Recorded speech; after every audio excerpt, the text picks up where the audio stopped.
하나님 아버지 감사합니다.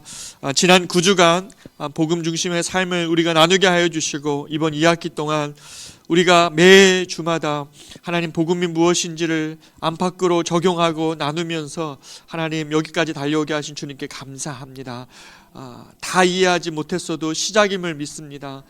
평생 말했고 또 평생 그렇게 살아야 된다고 하나님 말했던 그것이 이렇게 심오한 진리로 우리에게 새롭게 주님이 주셨으니 이것을 이번 한 번으로 그치는 것이 아니라 우리 남은 삶 동안 이 복음이 중심된 삶으로 인하여서 하나님 해결할 수 없었던 우리 안팎의 문제들 안에서 하나님이 주시는 은혜를 경험하면서 복음이 참 능력이구나, 복음에 따라가면 하나님께서 정말 하나님 닮은 삶으로 변화시키겠구나라는 그 확신을 가지고 사랑하는 우리 순자님들과 제가 이 복음 중심의 삶으로 교회를 이끌어가고 하나님 우리 삶을 가는 저희들 될 수 있도록 주님 축복하여 주시옵소서.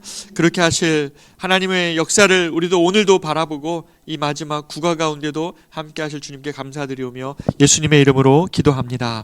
아멘. 아멘. 수자님들, 오늘 수자반 광고 먼저 시작하도록 하겠습니다. 다음 주죠. 12월 7일 토요일입니다. 토요일 날 순장반 전체 종강 모임이 있고요. 다음 주면 이번 주가 지나고 다음 주면 이제 순장반 다락방별로 다락방별 기도회로 그렇게 마지막 종강 모임을 하시고 12월 7일 날 순장반 전체 종강 모임을 하도록 하겠습니다. 벌써 그렇게 되니까 한 학기가 이제 끝나갑니다. 정말 시간이 2학기는 빨리 지나가는 것 같은데요. 네. 저만 그런가요? 네. 한 해를 이제 마무리하는 시점이 되었는데요. 종강 여러 가지 모임들 잘 은혜 가운데 감당해 주시고 또 은혜를 누리시는 시간 되기를 원합니다. 연말 교회 일정 광고해 드리겠습니다. 다음 주일 날은 하반기 학습 세례 입교식이 있습니다. 이번에는 우리 중고등부 아이들이 입교가 많이 있는데요. 학습과 세례 여러분 항상 우리 순자님들 생각하실 때에 교회에서 아직 우리 순원 중에 학습과 세례를 안 받은 지체들이 있다면 어느 타임에 가장 좋을까? 무조건 빨리 하는 게 좋지는 않습니다. 그러나 정확한 타이밍에 누군가 권면해 줘야 될 필요가 있거든요. 근데 그것을 우리 순장님들이 잘 보시면서 우리 순원 중에 학습과 세례 아직 안 받으신 분이 있나? 이런 분을 꼭 잘 체크해서 권면하고 또 이렇게 가장 적합한 때를 위해서 교회에 알려주시기를 부탁을 드리겠습니다. 그리고 12월 15일 날은 훈련 수료 예배입니다. 이번에 제자훈련 수료하시는 분들이 훈련 수료 예배 간증하고 또 여러 가지 훈련들 양육반 하셨던 분들도 같이 이날 훈련 수료 예배에 참여하시게 될 겁니다. 12월 15일 날이 훈련 수료 예배이고요. 12월 22일 날이 크리스마스 전야제는 전날 밤에 하는 거니까 전야제는 표현은 맞지 않은 것 같고 크리스마스 뭐랄까요? 축하 공연 또는 축하 모임, 축하 예배, 축하 모임 뭐라고 표현할지 모르겠는데 아무튼 크리스마스 축제를 12월 22일 날 오후 3시 반에 진행을 합니다. 우리 아이들이 점심 2부 예배 끝나고 연습하고 이제 오후 이 시간은 제가 정확하게 다시 한번 공지를 하도록 하겠습니다. 아무튼 2부 예배 끝나고 오후에 진행된다는 거 기억해 주시기를 부탁을 드리겠고요. 그래서 12월 24일 날에는 어떤 모임이 없고 25일 날 크리스마스 감사 예배가 있습니다. 크리스마스 감사 예배는 유아 세례식이 이번에 진행이 됩니다. 그래서 우리 성도들 중에 특별히 어린 아이들 중에 유아 세례 이번에 신청하게 되는 대상자들이 있는데 그 아이들 유아 세례 예배 드리고 25일 날 성탄 감사 예배로 드리겠습니다. 12월 31일 날이 송구영신 예배인데요. 저희 교회에서 아마 형편상으로도 밤 8시가 적합할 것 같은데 저희가 10시에 문을 또 닫히니까 그래서 31일 날이 화요일 저녁입니다. 화요일 저녁이어서 송구영신 예배는 요날 진행하고 연말 교회 일정은 이렇게 진행된다는 건 여러분 기억해 주시기를 부탁을 드리겠습니다. 다음번에 이렇게 우리 순장반 종강할 때에 자세한 안내는 좀 더 구체적인 안내는 그날 다 해드리도록 하겠습니다. 우리 섬김 다락방 수고 너무 많으셨고요. 다양하고 창의적인 섬김이 막 일어나셨고 또 아직 진행이 안 된 팀도 있긴 하지만 대부분 다 너무너무 잘 해주셨습니다. 제가 참 감사했습니다. 우리 순장님들 창의적으로 섬기는 지역들도 찾으시고 또 그렇게 연령대나 상황에 맞게끔 그렇게 섬길 곳을 찾아가시는 여러분의 모습이 참 귀했습니다. 이게 이 일로 대단한 어떤 일이 벌어진다기보다는 우리가 복음으로 말씀을 배웠고 그 복음이 실제적으로 어떻게 흘러가야 되는지에 대하여서 순원들과 또 함께 이 정신을 나누는 시간이었다고 저는 믿습니다. 이렇게 잘못하면 복음을 그냥 배우고 그치거든요. 근데 복음은 사실은 능력 있게 증거되어지고 또 능력 있게 열매로 나타나는 것이 중요하다면 우리 순자님들의 이 시도가 귀한 시도였다고 믿고요. 여러분께서 생각하신 것보다 제가 더 많은 인사를 받았어요.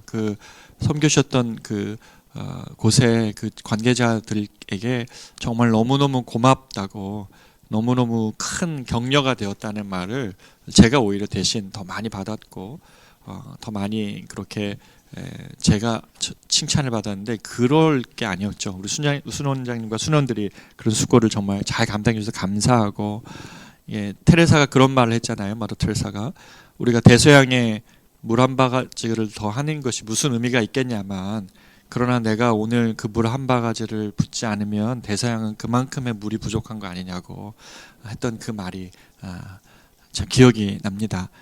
우리가 예수님 말씀하신 것처럼 세상의 모든 가난한 자를 우리가 다 섬길 수는 없지만 오늘 우리가 그리스도를 섬기는 마음으로 그렇게 했던 모든 수고에 진심으로 감사드리고 우리 순자님들 또 교회가 참 자랑스러웠습니다. 너무 감사합니다. 이제 우리 복음 중심의 삶 마지막 과인데요. 아쉽게 마지막 과가 되었습니다. 네. 근데 이제 이 교재가 복음 중심 공동체라는 교재가 있고요. 그다음 복음 중심 청소년, 복음 중심 직장이라는 교재까지 나왔어요.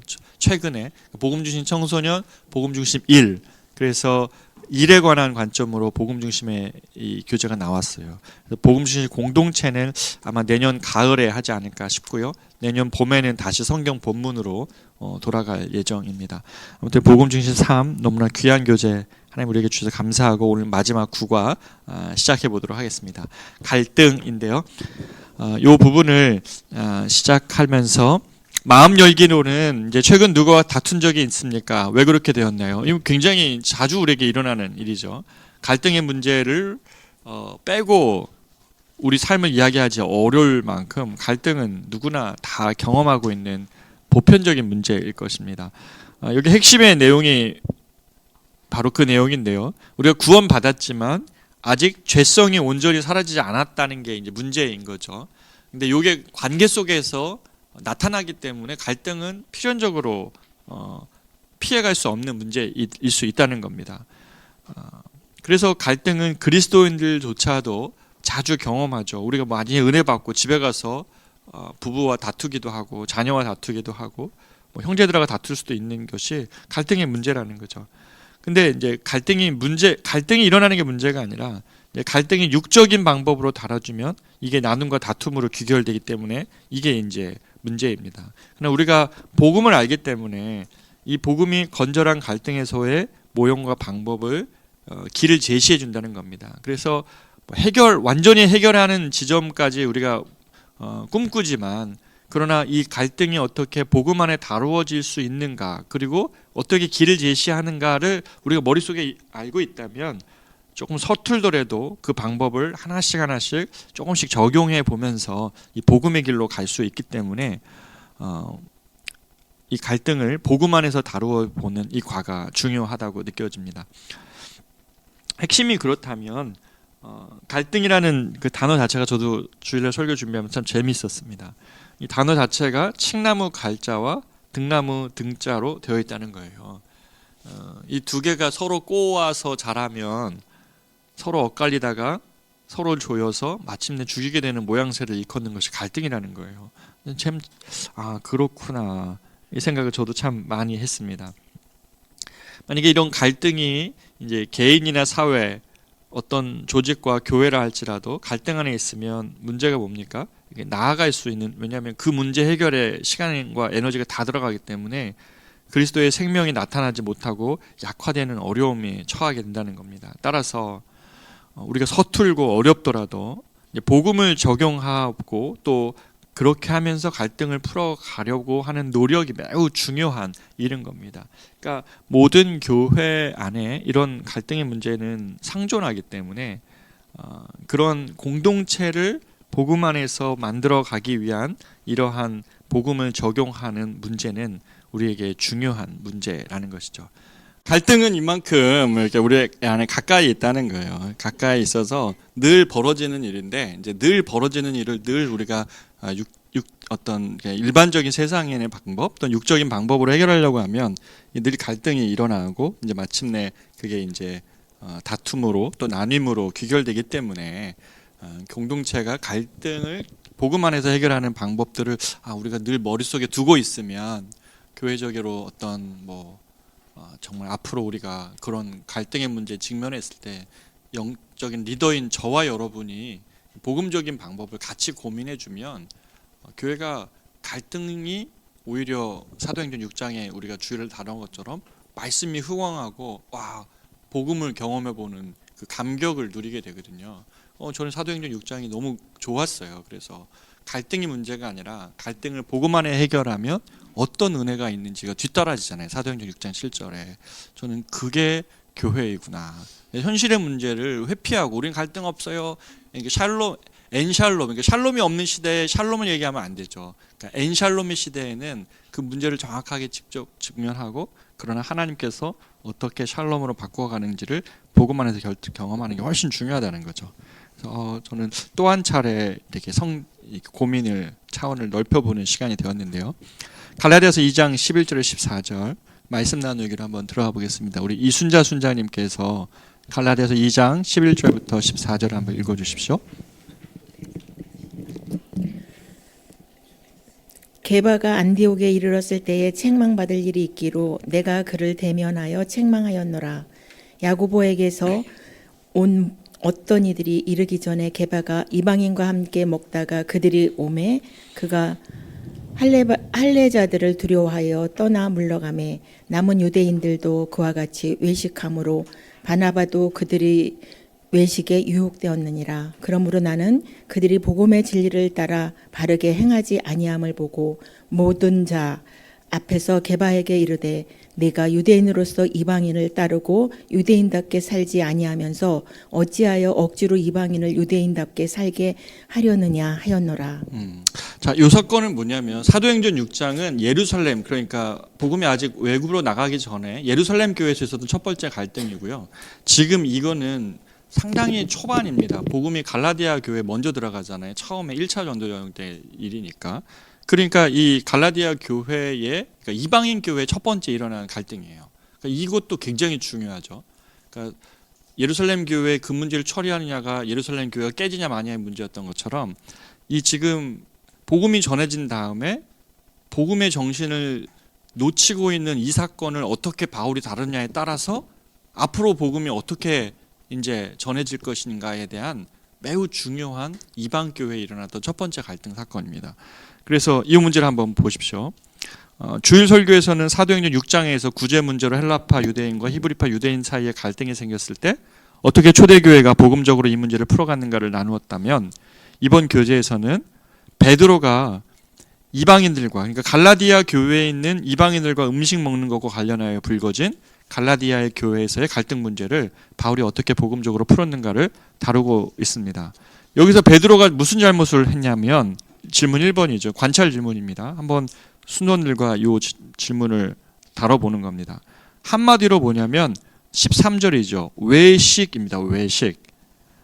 뭐가 외식이었냐면 베드로는 구원에 있어서 믿음 외에 다른 것이 필요하지 않다는 예루살렘 공의의 판결을 심지어 주도했던 사람입니다. 한번 확인하겠습니다. 사도행전 15장 8절부터 11절인데요.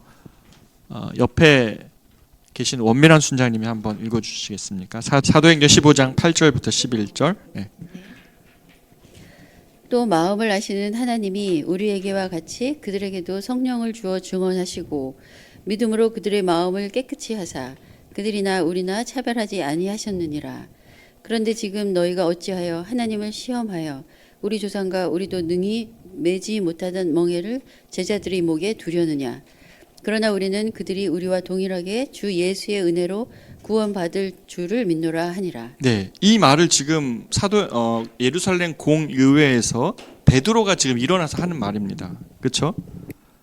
성령을 주어 그들에게도 깨끗한 마음, 믿음으로 그들의 마음을 깨끗하게 하셨고 그들이나 우리나 차별하지 아니합니다.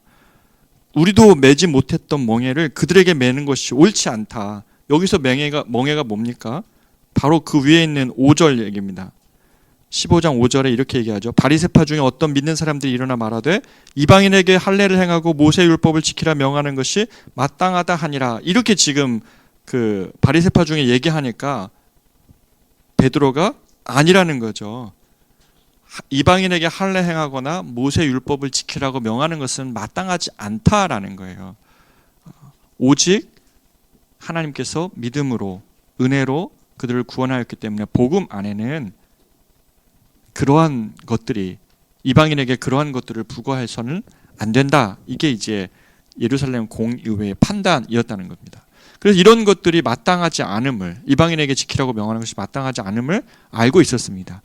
그래서 베드로는 이 모세 율법이 뭐냐면 제사법이죠. 뭐 구약에서 얘기하는 제사법 또는 음식법, 어떤 거 먹어야 되냐 먹지 말아야 되냐, 또는 정결법, 손을 씻어야 되냐 말아야 되냐, 이런 문제들인데 이런 것들을 더 이상 명하지 않았습니다.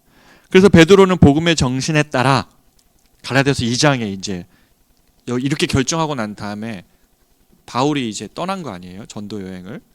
아니, 바울이 떠난 게 아니죠. 이거는 바울이 전도 여행 떠난 다음에 불거진 문제를 가지고 이제 온 건데, 자, 이 부분에서 예루살렘에서의 그래서 베드로는 복음의 정신에 따라 지금 갈라디아서 2장 12절 우리가 지금 보고 있는 장에서 이방인들과 함께 식사를 한 겁니다. 그러나 예루살렘의 야고보에게서 온 어떤 이들이 오자 그들의 눈과 생각에 두려워 이방인들과 식사하는 자리를 일어나 떠나버린 겁니다. 이로 인해 남은 유대인들도 어떻게 생각하냐면 베드로가 저 예루살렘에서 온 야고보의 어떤 사람들의 주장에 동의하는 줄 알고 남은 유대인들도 이방인들과 더 이상 식사하지 않았고, 그리고 같이 했던 누굽니까? 네, 바나바. 같이 했던 바나바도 베드로가 그렇게 하니까 자기도 덩달아서 그렇게 지금 한 겁니다. 자, 이 사건이 지금 큰 사건이 돼버린 거죠. 이 복음의 정신을 어떻게 구현할 것인가를 놓고 베드로가 말은 그렇게 해놓고 행동을 지금 다르게 하는 거죠. 말은 그렇게 하지만 행동이 다른 거, 그게 외식 아닙니까? 바로 이 문제 때문에 바울은 여기서 잘못하면 복음이 물러가겠구나, 복음이 흐트러지겠구나, 이거를 바울은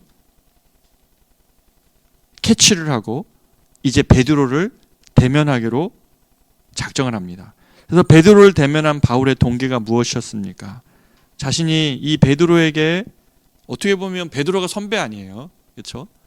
베드로는 정말 영적인 리더였고 바울은 뒤늦게 어떻게 보면 예루살렘 공회에 바울이 자기의 의견을 가지고 가서 물어봐야 될 정도로 베드로는 대선배이고 또 그 수장이었죠. 그런데 베드로를 바울이 지금 직면한 겁니다. 14절 왜 직면했냐면, 그러므로 나는 그들이 복음의 진리를 따라 바르게 행하지 아니함을 보고였다는 겁니다. 그러니까 바울이 베드로를 직면한 동기는 복음의 진리를 지키고자 했던 것입니다. 자, 여기서 중요한 이야기 하나가 나오는 거죠. 우리가 어떤 갈등 속에서 베드로가 그냥 베드로의 모습을 바울이 기분 나빠서가 아니라 바울은 복음을 지켜야겠다라는 마음 때문에, 복음의 길로 가고자 하는 마음 때문에 지금 이렇게 베드로에게 대면하고 있는 것이죠. 우리가 갈등 속에서 그냥 우리의 마음대로 가려고 하지 않고 오늘 주제에 맞게끔 복음의 정신으로 가려고 하는 바로 그 이유는 바울하고 똑같습니다. 복음을 내가 알고 복음이 그렇게 말했다면 복음의 길로 가보려는 바울의 애씀이라고 볼 수 있을 것 같아요. 우리도 마찬가지죠. 복음을 몰랐다면 그냥 내 성향대로 그냥 가면 되겠지만, 우리가 복음을 알았기 때문에 하나님께서 이 복음의 길을 우리에게 생명의 길로 제시해 줬기 때문에 이 길로 가려고 하는 거죠. 바울이 지금 얘기하고 있는 것도 그겁니다. 내가 베드로에게 기분 나쁜 게 아니라 복음을 지키기 위한 바울의 베드로를 향한 대면이었던 것이죠. 그래서 오늘 읽을거리에 보면 이 올바르게 싸우도록 돕는 복음, 이게 영어를 번역한 거여서 이렇게 되었지만, 그러니까 올바르게 이 갈등을 직면하게 하는 복음, 이렇게 보는 게 훨씬 맞을 것 같아요. 이 내용을 한번 아티클을 읽어보도록 하겠습니다. 우리 앞에 계신, 누가 앞에 계시나요? 김순영 권사님인가요? 네, 김순영 권사님께서 올바르게 싸우도록 돕는 복음, 여기 한번 읽어주십시오. 우리는 이제까지 복음이 우리의 내면을 회복시키는 동시에 우리의 관계도 회복시킨다는 것을 살펴보았다. 관계에서 갈등만큼 흔한 것은 없다. 만일 복음이 우리의 갈등 해결에 영향을 미치지 못한다면 복음이 우리 내면의 깊은 곳을 만지지 않았다는 뜻이다. 이 관은 복음이 어떻게 우리를 올바르게 싸우도록 돕는지 설명하고 있다. 가장 최근에 누군가와 싸웠던 일을 생각해보라. 아마도 부부, 가족 또는 직장 동료 간의 갈등이었을 것이다. 이제 다툼의 정황들은 어떤 문제였는지, 어떤 감정을 느꼈는지, 누가 옳고 틀렸는지 이것들을 잠시 뒤로 하고 그때 자신이 취했던 행동을 생각해보자. 우리의 행동은 아마 다음 두 가지 중 하나였을 것이다. 먼저 어떤 이들은 공격적이다. 이들은 공격하는 편에 서는 것을 선호한다. 이들은 정의를 소중하게 여기기 때문에 누가 옳고 그른가를 아주 중요하게 생각한다.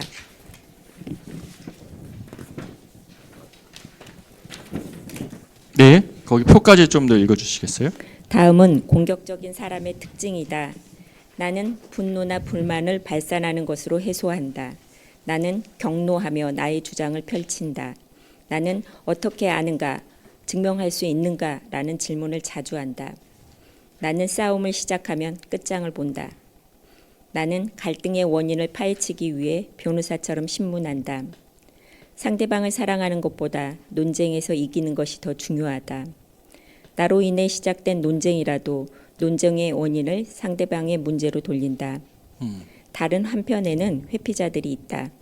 이들은 주로 방어적인 태도를 보인다. 이들은 갈등을 무시하거나 피하고 논쟁해야 할 때면 침묵하거나 냉담하고 소극적인 반응을 보인다. 만일 당신이 회피자라면 아마 다음의 여러 가지 모습에 공감할 것이다. 나는 분노나 불만을 억누르는 편이다. 나도 할 말이 있지만 평화를 지키기 위해 침묵한다. 나는 지금 그 이야기를 꼭 해야 하나? 그것이 그렇게 중요한가? 라는 질문을 자주 한다. 싸워서 이기는 것보다는 아예 싸움을 피하는 것이 낫다. 숨 돌린 공간을 찾아서 논쟁의 자리를 떠날 때가 있다. 이는 우리가 의견 차이나 불만, 모욕, 상처 등에 대처하는 대표적인 모습이다. 그리고 이런 모습이 정상적으로 여겨지는 현실은 이들이 성경적인 모습이 아니라는 증거다. 네, 그 옆에 우리 수녀님께서 그러면 어떻게 갈등을 성경적으로 해결할 수 있는가, 우리 김유진 집사님께서 한번 읽어주십시오. 그러면 어떻게 갈등을 성경적으로 해결할 수 있는가? 갈라디아서 2장 11절부터 14절에 나타난 바울과 베드로의 갈등을 통해 배워보자. 그들의 다툼은 초대교회가 예루살렘 밖에서 성장하여 많은 이방인이 회심하는 가운데 일어났다. 유대파 교인들은 그들의 전통을 따라 예수님을 예배했다. 하지만 이방인들은 할례나 음식에 관한 유대인들의 전통을 지킬 이유가 없었다. 유대인이었던 베드로는 복음을 잘 이해하고 있었기에 이방인 신자들에게 아무런 조건도 요구하지 않았다. 하지만 예루살렘에서 온 율법적인 유대교 선생들은 베드로의 이런 행동이 옳지 않다고 여겼다. 그들은 이방인 회심자들에게 유대인의 전통과 율법을 강요하기 시작했다. 그들이 안디옥에 온 이후로 베드로는 이러한 이방인 신자들과 교제하며 식사하던 자리에서 점점 멀어지기 시작했다. 베드로의 행동은 율법적인 유대인들을 달래기 위한 것이었다. 그러나 그들은 베드로의 행동을 그들의 신앙에 동의한다는 뜻으로 받아들였고 그 바람에 문제가 복잡해졌다. 결국 바나바마저 베드로와 똑같이 행동했고 이 두 사람은 그리스도 안에서 이방인과 하나가 되었다고 고백하면서도 그 연합을 파괴하는 행동으로 위선에 빠지게 되었다. 바울은 이 상황을 무시하거나 관가할 수 없었다. 너무나 많은 문제가 달려 있었기 때문이다. 하지만 바울은 이 문제를 지혜로운 방법으로 접근해야 했다. 섣부른 행동으로는 그가 바라는 화해를 이룰 수 없었다. 성경에 구체적인 상황이 기록되어 있지는 않지만 바울과 베드로의 모습에서 우리는 복음 중심적인 갈등 해소의 좋은 본보기를 본다. 게바가 안디옥에 이르렀을 때에 책망받을 일이 있기로 내가 그를 대면하여 책망하였노라. 야고보에게서 온 어떤 이들이 이르기 전에 게바가 이방인과 함께 먹다가 그들이 오매 그가 할례자들을 두려워하여 떠나 물러가매 남은 유대인들도 그와 같이 외식함으로 바나바도 그들의 외식에 유혹되었느니라.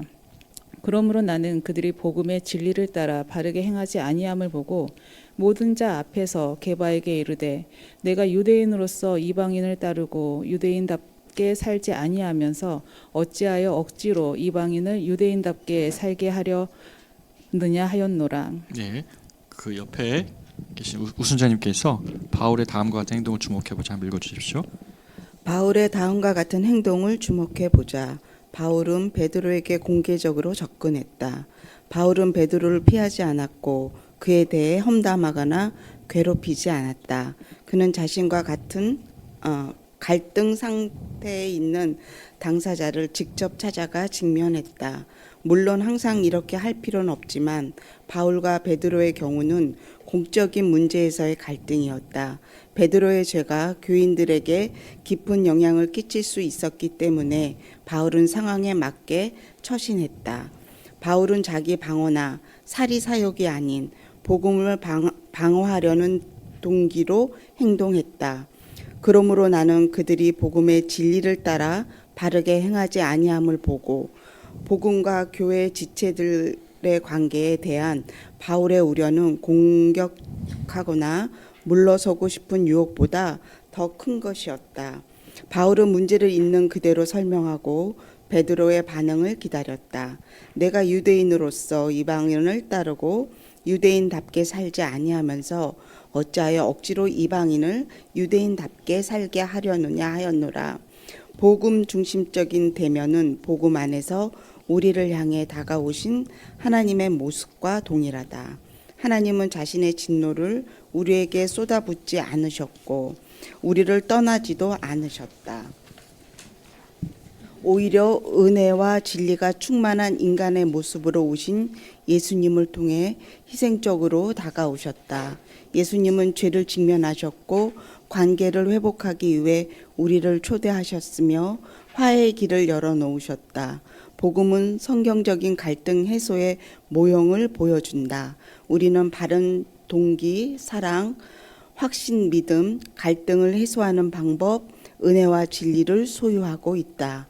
복음은 우리의 공격적이고 회피적인 죄성을 회개하도록 촉구한다. 복음은 겸손과 확신과 하나님을 영화롭게 하려는 의도를 가지고 믿음으로 갈등 속으로 나아가는 능력을 우리에게 준다. 우리는 복음의 길을 위해 지금껏 정상적이라고 생각했던 길을 버려야 한다. 요거를 이제 한 번 읽고 만약에 순원들이 다 파악하기 어렵다면 한 번 더 읽으셔도 좋을 것 같아요. 아티클을. 이 아티클을 읽어보면서 첫 번째로 해야 될 것은 첫 번째 문제이죠. 두 번째 문제인데 그 갈등 상황에서 공격적인가 아닌가 아니면 회피적인가? 그러니까 자기의 성향을 갈등 속에 나타난 자기의 성향을 먼저 좀 파악해 볼 필요가 있습니다. 대부분 이 두 번째의 항목 안에 들어갑니다. 일반적인 모습입니다. 뭐 모든 항목이 다 자기 항목은 아닐 수 있지만 한번 보십시오. 갈등 상황의 공격적인 경우에 그 표 안에 있는 7가지 특성을 한번 보시면 제가 굵은 줄로 이렇게 굵은 글씨로 핵심 단어를 표현했는데 분노나 불만을 발산하는 것으로 해소하는 거죠. 이렇게 폭발하는 거죠. 그러면서 나는 경로하면서 주장을 펼칩니다. 이렇게 이해하거나 설득시키는 것이 아니라 경로하면서 그리고 나는 어떻게 하는가 증명할 수 있는가라는 질문을 자주 하면서 싸움이 시작되면 끝을 봐야 되는 거죠. 왜냐하면 옳은 것을 향한 주장은 끝이 나지 않으면 싸움이 끝이 안 납니다. 그래서 종교 전쟁이 어려운 이유가 끝장을 봐야 되는 경우여서 어렵습니다. 갈등의 원인을 파헤치기 위해 변호사처럼 어떻게 해요? 신문하고 또 상대방을 사랑하는 것보다 이 논쟁에서 이기는 게 훨씬 중요하고 그리고 나로 인해 시작된 논쟁조차도 원인을 상대방의 문제로 귀결하며 끝나는 거죠. 반대로 회피자들의 모습은 어떠냐면 분노나 불만을 억누르는 편을 선택을 합니다. 못 본 채 하는 거고 문제가 아니라고 자기 스스로 얘기할 때도 있고 그래서 할 말이 있지만 나는 평화를 지키기에 침묵한다고 생각하고 그 이야기를 꼭 해야 되나 라는 질문을 하면서 이기는 것보다 피하는 편을 택하고 논쟁의 자리를 떠나면서 문제가 없는 것처럼 생각하려고 하지만 그 문제는 계속되고 있죠. 갈등처럼 계속 꼬여가는 문제 있을 수 있습니다. 공격적인가 회피한가 그리고 나의 성향을 가장 잘 표현한 내용이 무엇인가 2번, 3번을 나눴거든요. 2번, 3번이 잘 돼야 나에게 복음적인 해결책이 필요하다는 사실을 기대할 수 있습니다. 왜냐하면 자연스럽게 4번을 보십시오. 나의 그런 성향 때문에 갈등을 잘못 다루어서 문제가 되었던 아픔을 겪었던 경험을 나눠보는 4번의 문제가 있어요. 그러니까 활동하기 넘어서 밑으로 내려가 보십시오. 표 밑에 보면 그러니까 이러한 나의 성향 때문에 갈등을 잘못 다루어서 내가 뭐 자녀든지 남편이든지 아니면 관계 문제에서 어떤 어려움이 있었던 나의 성향을 보는 거죠. 이렇게 연결되는 겁니다. 그래서 이 활동하기랑 이번에는 활동하기를 잘 하셔야 되는데 한번 그 표를 한번 보십시오. 항목에 보면 왼쪽에는 항목이고 오른쪽은 공격 회피 그 다음에 복음적으로 이 문제를 다루었을 때의 결과 또는 방법 이게 지금 제시되어 있잖아요. 한번 보십시오. 어떤 갈등에 있어서 마음의 토대가 뭐냐면 공격적인 반응이 나올 때는 자기의나 독선이 그 마음의 토대이고 회피는 불안정이에요. 근데 복음은 뭐냐면 복음적인 갈등 해결의 방법은 회개하고 용서의 길로 걸어가게 합니다. 그 힘의 근원은 뭐냐면 육신적 자존심이 그 에너지고요. 회피는 두려움이에요. 그런데 복음은 성령님의 도우심을 구하며 갈등 해결의 길로 걸어가는 것이고 전념하고 있는 것은 공격적인 성향이 내 안에 있다면 나는 정의를 추구하는 거고 회피는 갈등을 회피하지만 복음은 어떤 거에 전념하냐면 이해시키고 그리고 참여시키는데 포커스가 있습니다. 방향은 투쟁 또는 상대방을 정복하거나 거부 또는 회유가 아니라 설명하고 초청하는 길이고 그리고 추구하는 것은 안전한 삶이나 고통스럽지 않은 삶이 아니라 갈등을 안으로 들어가서 갈등을 통해 우리가 사도행전 6장처럼 하나님의 일하시는 것을 보기를 원하는 거죠. 그 집요함이 있는 거죠. 그러니까 갈등이 문제가 아니라 갈등을 통해 하나님의 영광을 보고 싶은 거예요. 그래서 목적 자체가 하나님의 영광을 보는 거고 그리고 상대방이 이 문제로 인하여 회복되기를 원하는 거고 결과적으로는 상처나 불화나 비통함이나 분리가 아니라 치유와 화해의 길로 나가는 것입니다. 자, 이러한 길을 가기 위해서 다시 한번 여기로 가겠습니다. 그 복음 중심적인 대면은 거기로 한번 가볼까요? 그 교재의 제일 마지막 단락으로 한번 가보십시오. 복음 중심 대면은 우리가 이렇게 할 수 있는 것은 여기가 이제 복음 중심적 대면의 핵심의 내용이 나오잖아요. 복음 안에서 우리를 향해 다가오신 하나님의 모습과 동일하기 때문에 그렇습니다. 그러니까 하나님과 우리 사이에 죄 사이에 갈등이 있었을 때 하나님은 진노를 우리에게 그냥 일방적으로 쏟아붓지 않으셨다는 거예요. 대신 우리를 떠나지도 않으셨어요. 그냥 버려버리시거나 회피하거나 모른 척 하지도 않으셨다는 거죠.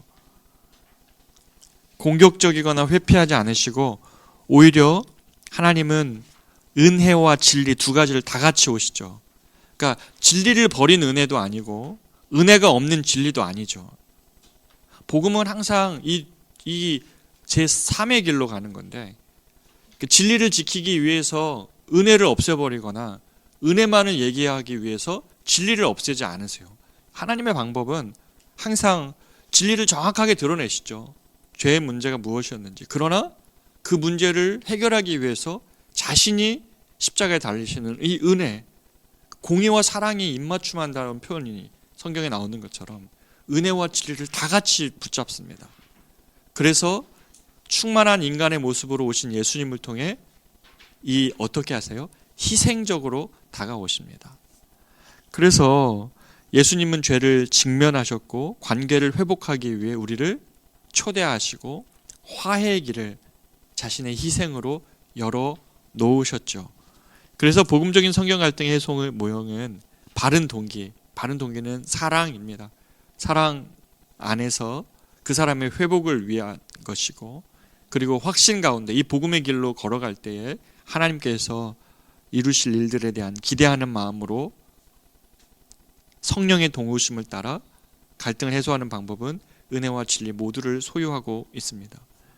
그래서 복음은 우리의 공격적이고 회피적인 모습 모두를 회개하게 합니다. 복음은 겸손과 확신과 하나님을 영화롭게 하려는 의도를 가지고 믿음으로 갈등 속으로 나아가는 능력을 우리에게 준다라고 말하고 있습니다.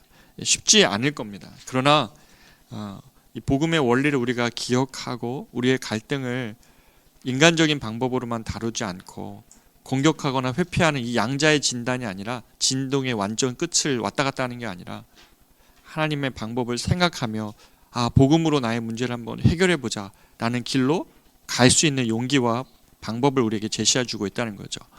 자, 그래서 갈등을 잘못 다룬 경험이 있었다는 것을 4번에 나누었다면 그러면 어떻게 복음을 그 상황에 적용할 수 있었을까요? 서로의 지혜를 나누어 보면서 지나간 일이어도 생각해 보게 하시고 지금 경험하고 있는 다툼 속에서도 5번을 한번 적용해 보는 겁니다. 자, 이 방법이 뭐냐? 복음을 어떻게 적용할 것인가가 복음의 원리로 갈등을 해결하는 과정. 예수다솜교회 박두진 목사님이 쓴 글인데요. 이걸 가지고 한번 생각을 해보고 마치도록 하겠습니다. 복음의 원리로 갈등을 해결하는 과정을 앞에 홍지선 순자님께서 한번 읽어주십시오.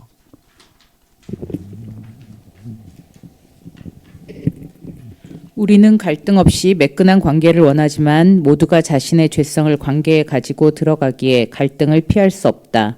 그러므로 복음적으로 갈등을 해결하는 법을 배워야 한다.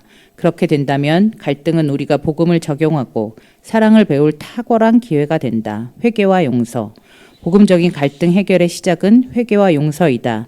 이것은 내가 생각보다 죄인이기에 이 갈등이 일어났으며 내가 생각보다 더 사랑받았기에 저 사람을 용납할 이유가 있다는 인식에서 비롯된다. 우리는 자신이 옳다는 공격적인 사고를 회개해야 하고 상대방을 멀리하면서 용서는 하지 않았던 마음을 하나님의 사랑에 맡기며 나아가야 한다. 회개와 용서가 복음적인 갈등 해결이 끝날 때까지 매 순간 계속 작용되어야 한다. 네, 잠깐만요. 하나씩 하겠습니다. 회개와 용서는 우리가 배웠잖아요. 4과에서 배웠나요? 5과에서 용서는 7과에서 배웠죠. 죄송합니다. 용서는 8과에서 배웠어요. 8과에서. 그러니까 회개는 일찍 배웠고 용서는 뒤에 배웠지만 그 복음의 중심의 삶을 살아갈 때 단어들이 몇 개가 있어요. 핵심 단어가. 하나는 회개입니다. 이 회개는 예수를 믿고 나서 매일매일 해야 되는 일입니다. 매일매일. 그러니까 이게 기분 나쁜 일이 아니에요. 그러니까 복음적으로 살아갈 수 없는 죄성이 내 사실에 있다는 사실을 말씀함에 비추면 자연적으로 나의 모습이 비춰지잖아요. 매일매일 자신에게 복음을 들려주다 보면 내가 잘못했다는 사실을, 나의 죄를 알게 하시거든요. 그러니까 복음이 나에게 없으면 나의 의가 작동하지만 말씀이 내 안에 있으면 하나님의 거룩한 빛 앞에서 내가 회개하게 되거든요.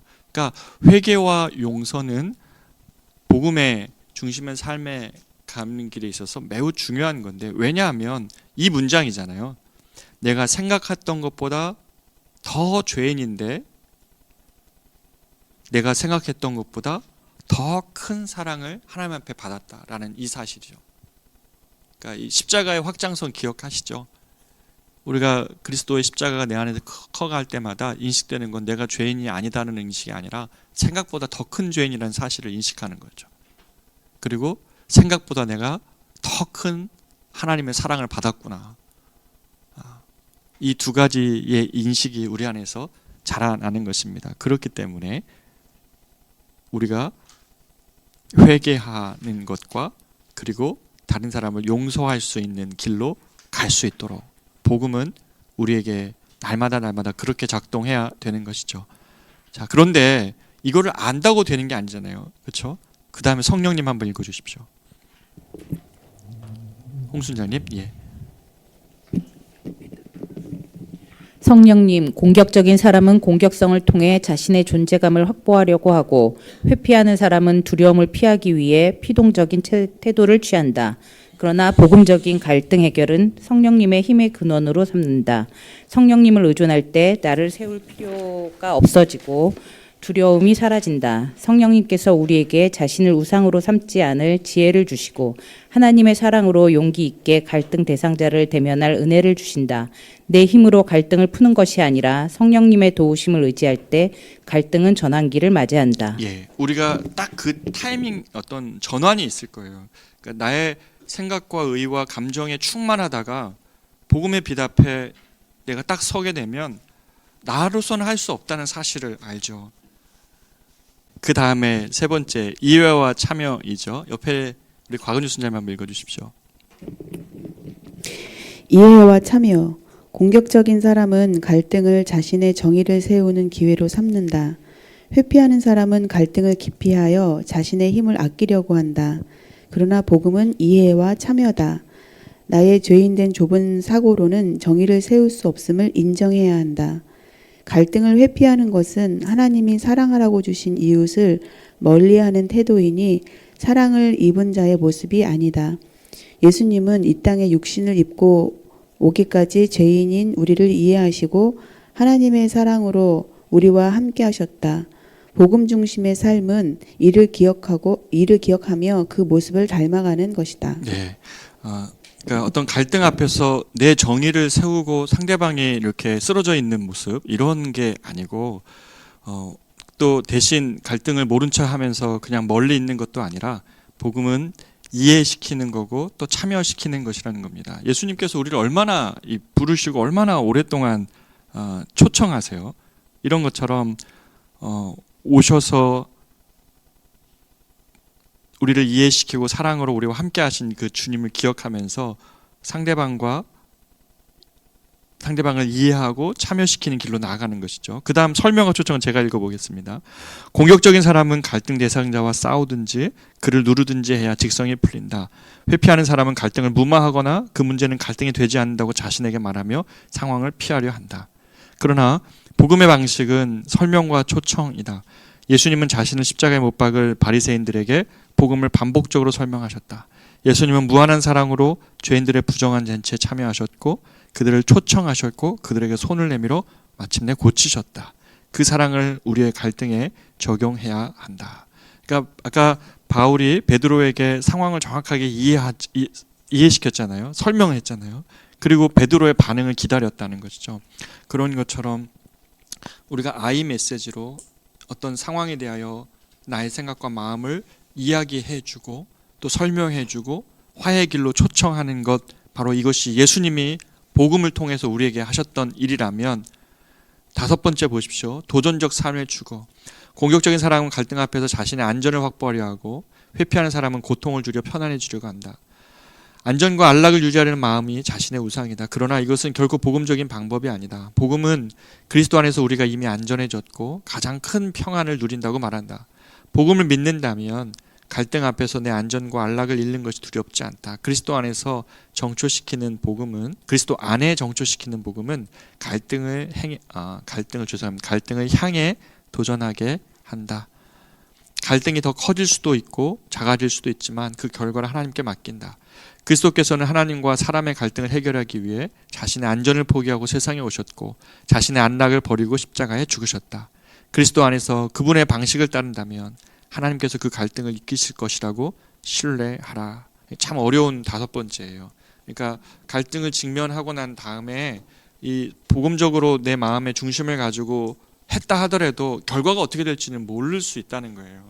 심지어 문제가 더 불거질 수도 있어요.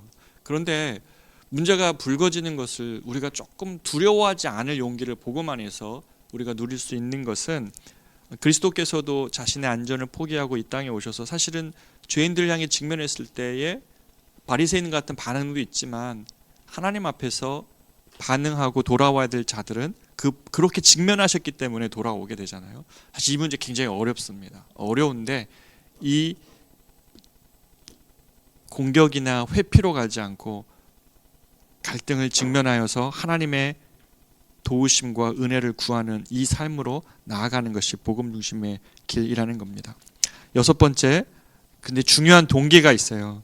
이 동기를 놓치지 않아야 됩니다. 그러니까 나 증명하거나 그냥 내가 편안한 게 좋아 이렇게 가지 않고 이 일을 통해서 사도행전 6장처럼 하나님의 영광이 드러나고, 그러니까 말씀 복음 정식으로 이 갈등을 대면했을 때 하나님의 영광과 상대방의 회복을 유익을 추구하는 이 정신을 우리가 놓치지 않아야 되는데, 갈등 앞에서 공격적인 사람은 자기 보호적인 태도를 취하고 화를 내서라도 상대방이 자신을 괴롭히지 못하게 막는다. 이것은 내 승리와 만족이다. 회피하는 사람은 반대로 평화를 핑계로 갈등을 피한다. 그러나 사실 이 평화는 자신의 감정적 유익을 누리는데 그친다. 복음적으로 갈등을 해결하려면 나의 죄인됨이 나의 영광을 위해 나를 보호하는 방식, 거기다 한번 따옴표 쳐보십시오. 나의 죄인됨은 어떤 방식으로 작동하냐면 따옴표, 나의 영광을 위해 나를 보호하는 방식으로 일하고 있음을 깨달아야 된다.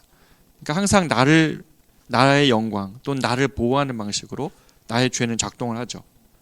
그렇지만 자신의 평화가 아닌 상대방의 마음속에 평화를 주는 하나님의 사랑을 알아야 한다. 복음은 내가 하나님의 엄청난 사랑 안에서 보호받고 있으며 내가 추구하는 평화가 죄에서 비롯된 위선적인 거짓임을 냉철하게 인식하게 한다. 나의 유익과 만족을 떠나 하나님의 영광과 상대방의 유익을 추구하려는 마음은 복음적으로 갈등을 해결하는 과정에서 잊지 말아야 될 목표이라는 것입니다. 마지막으로 치유와 화해, 이 부분을 우리 곽건주 순장님 다시 마지막 읽어주십시오. 치유와 화해. 공격적인 사람은 갈등을 통해 상처를 주고 분리를 경험한다. 회피하는 사람은 거짓된 평화를 추구하는데 정작 문제를 해결하지 못해 늘 씁쓸하다. 내가 졌다는 생각이 들면 관계의 골이 깊어지고 반복적인 회피는 친밀한 사이를 멀어지게 한다. 복음을 갈등에 적용하는 것은 갈등을 치유하고 화해를 얻는 놀라운 방식이다. 그리스도께서는 우리의 상처를 치유하기 위해 대신 채찍에 맞으셨으며 하나님을 떠난 우리의 상한 감정을 회복하기 위해 대신 징계를 받고 죽으셨다.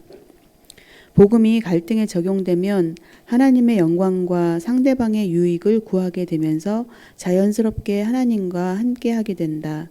하나님을 사랑하고 이웃을 사랑하는 곳에서 성령님의 일하심이 나타난다. 치유와 화해의 주권을 하나님께 양도하고 성령님의 일하심을 기다리며 나아가야 한다.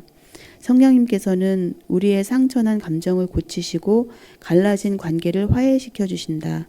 죄인된 우리 안에 일어나는 치유와 화해하는 복음의 능력이 얼마나 우리 삶 깊숙이 적용될 수 있는지 깨닫게 한다. 한 문장을 여러분과 설명할 수는 않겠습니다. 대신 이 복음의 길이 한 번에 된다고도 말하고 싶지는 않습니다.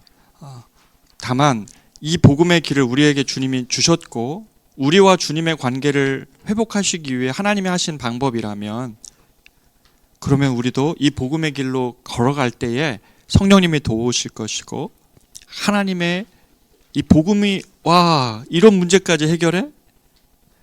와 복음이 갈등의 문제를 해결할 수 있는 능력이야? 오늘 교회가 너무 많이 깨지잖아요.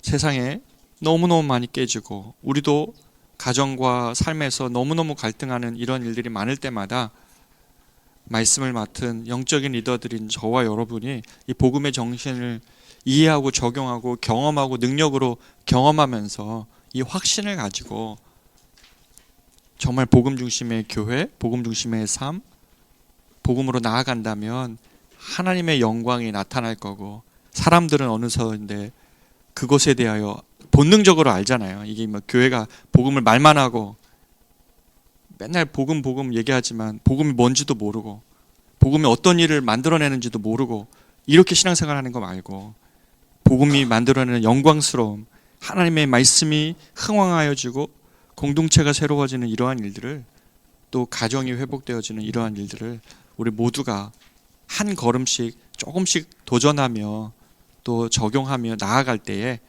하나님 우리 공동체 함께 하실 것을 믿습니다. 감사합니다. 네.